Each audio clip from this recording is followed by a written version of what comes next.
Welcome to Hipbone, Comfortably Hip Clothing. This is the studio in which it all goes down.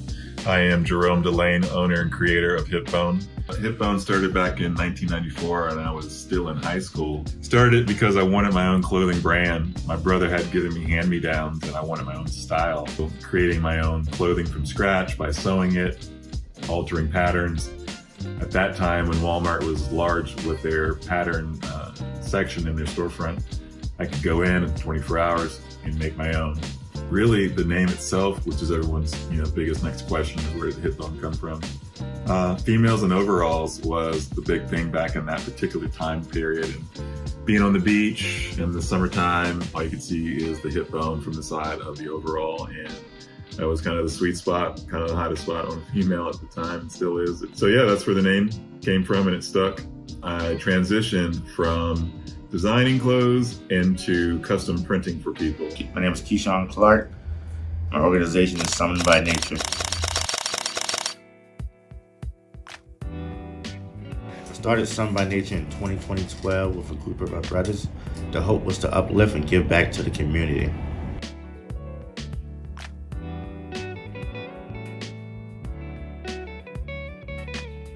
One of the best things of working with Hipbone is working one-on-one with Jerome. Jerome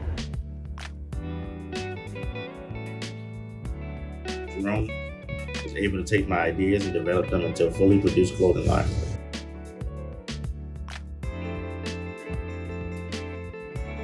Jerome is a true printing professional.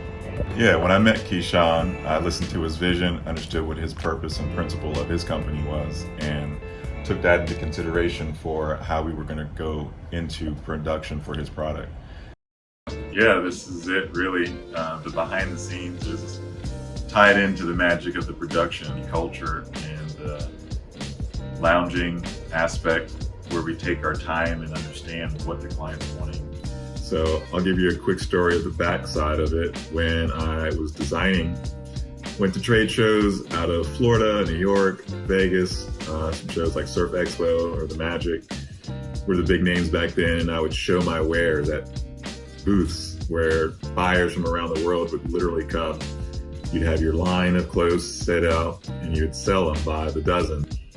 Transition that into today's world 20 to 30 years later as the 3 decades have passed. It's become a lot easier on the internet. A lot easier to show your wares, YouTube, Shopify, websites just in general to have your own media outlet. So Instagram, Facebook, those things. So yeah, it's come a long way to where I no longer sell my own clothing brand, but I retain the name, and now I print for those who do have their own brands, or just the B2B aspect of companies who are looking to outfit their employees. So that's kind of a behind the scenes pass as it transitions into the current future.